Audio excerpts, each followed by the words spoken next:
Hey, what up, YouTube? Chris G here. Just wanted to do a short video on how to select a Stratocaster. If you're new to Stratocasters and you're just walking into the store, what to look for, what to check, what the differences are in the different brands and tiers and price ranges, because it can be really overwhelming. Why is this guitar 250 and it looks the same as that one over there that's 1500? That just doesn't make sense. Why? So this can kind of hopefully help clear up some of that.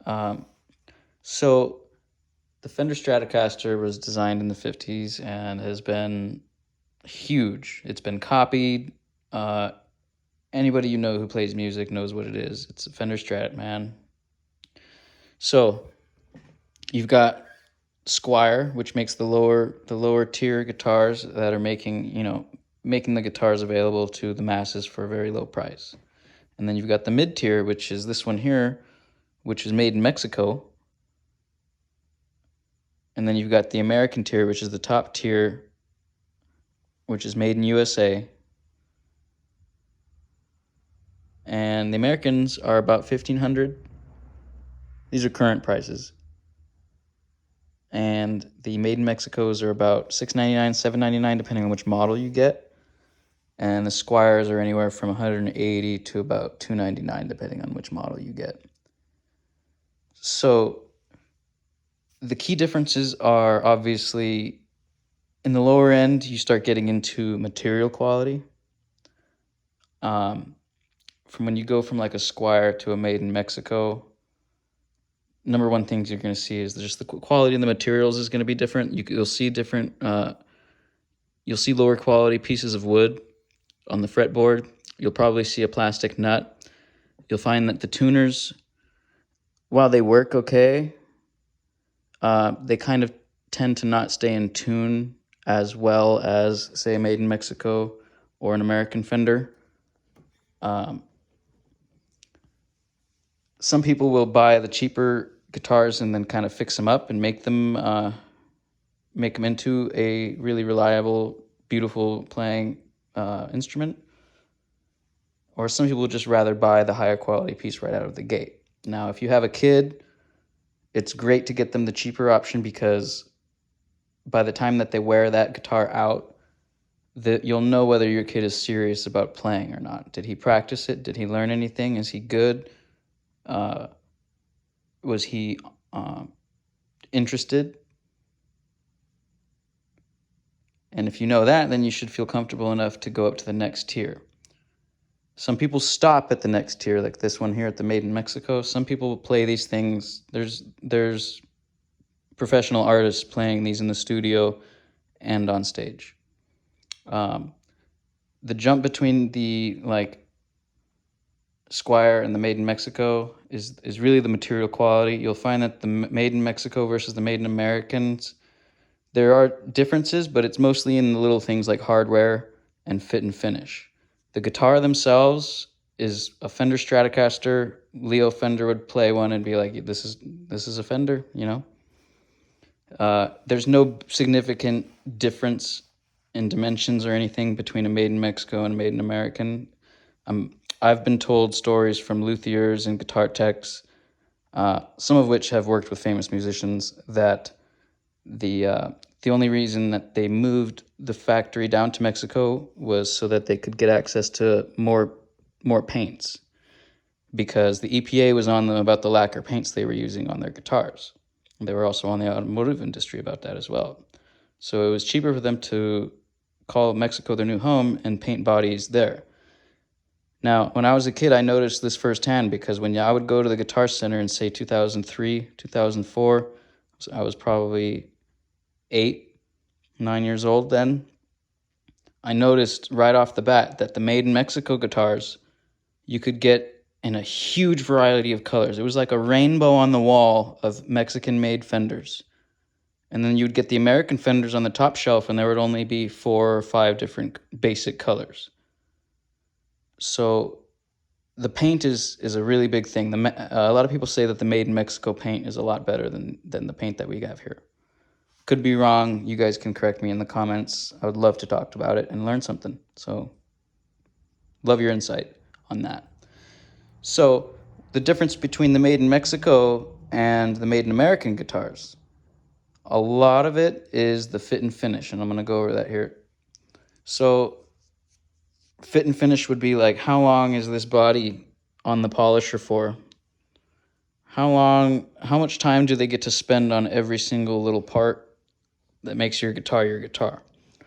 Now, on the Chinese ones, they're stamping them out and they're sending them out. You can literally see on the Chinese ones that the castings are kind of cheap. You could maybe feel some sharpness on the edges. And then you'll go on the high quality guitars and you could run your whole finger across all of it. And you could tell that somebody took that part to the machine and buffed off all the rough edges. You're not going to get that kind of detail with the really cheap stuff. You'll find that, you might have some sharp edges here and there. The switches on the really cheap ones, you're going to feel that there's no drag. It'll just move really easily. You'll find in the higher quality switches that you'll have a little bit of resistance, and what that resistance is there's like a felt pad behind there that is actually pressed down into this, and that gives you that nice positive feeling when you turn your knobs. Cheaper guitars are just going to feel sloppy, they're going to feel chintzy, and really makes a difference on how it feels in the quality for some reason, having a little bit of resistance on those switches. I had all of my switches replaced with the American Fender switches, simply because that's a big part, is they're not just hugely mass produced. They are, but they're specifically produced for this. The 5-way switch, I noticed on the cheap ones, is really loud. And you get into the nicer ones, that transition of the switch itself feels a little bit smoother. The hardware on the really cheap ones, when you run your finger across it, is almost sharp. Like you could almost push on it and, scratch your finger a little bit. It's just fit and finish on the cheaper stuff goes down the bucket because they need to save time and they need to get that thing out of the factory and into some kid's hand. So this particular made in Mexico guitar has seen probably 10 different technicians in its lifetime. So I've had a lot of just little things done to it, as well as the guitar technicians have done little things themselves to make it better, to kind of push their business on me. So first thing I'll say that I did to this guitar was it's got a bone nut on it instead of a plastic one. These have they have a better for tone, better for sustain. They last a lot longer than the plastic ones. I don't know everything about what bone nuts do, but I know that they do good things. A big fit and finish thing when you're looking at a guitar for the first time is you want to slide your hands up and down on the frets. You don't want to feel the frets catching on anything. Maybe take your shirt or something and see if it catches on any of them. On a cheaply made guitar, you'll see that they haven't taken the time to really file these down, as well as on a cheaper guitar where they're using lower quality woods, the woods are going to shrink and expand at different rates, and as you might not feel anything one day, but then 2 months down the line you'll start to feel a little bit of something, and it's just because the wood is shrinking out. That'll happen to any guitar as they kind of age. That's why people really love old guitars that have been played through, and all those little things have been worked through. It's a big deal. Something that I personally checked. Now, some people could say that this is a wise tale or whatever. The thickness of the paint has a really big impact on the resonance of the guitar. This guitar, ever since I've played it, it's just had a beautiful resonance, especially for some reason in the key of C. The whole guitar just vibrates. And what I've noticed with this particular Stratocaster, and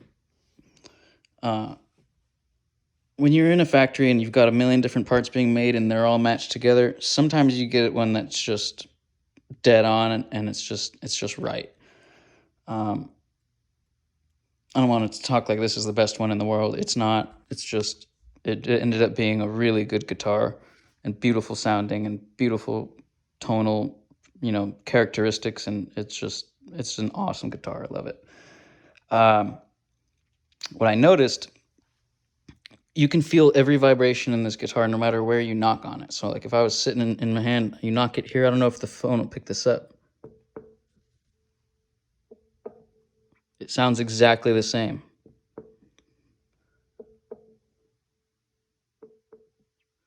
No matter where.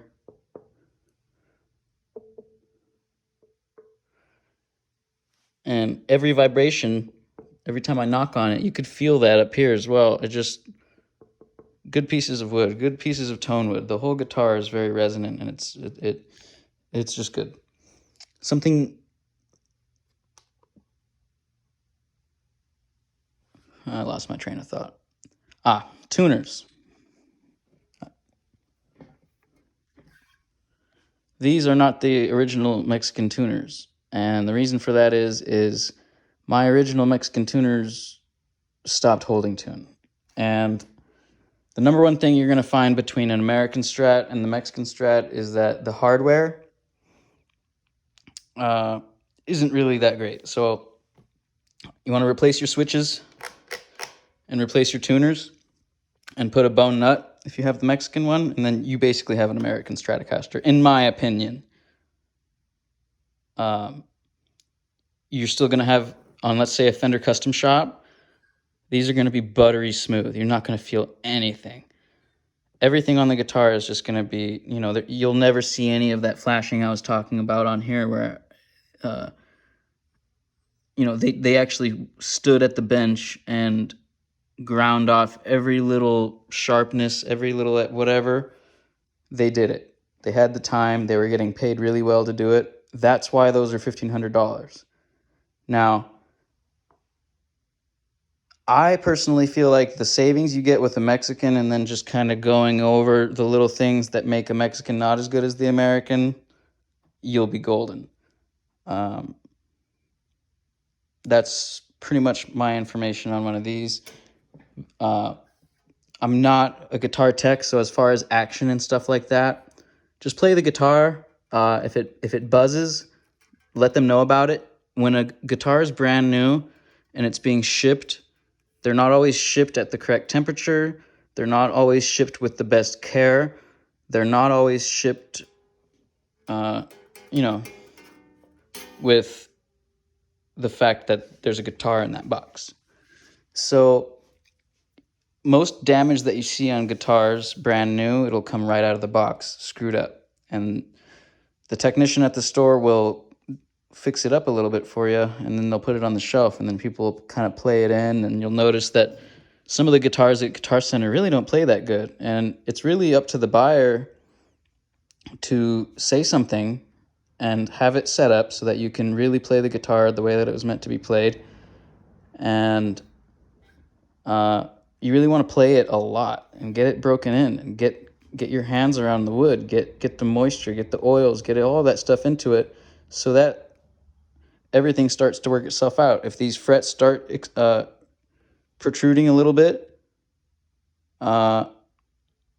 that could happen. The wood's going to change and everything like that. Take it back to your guitar tech, have them sand it down. This guitar's been to techs a lot, so it's kind of sorted.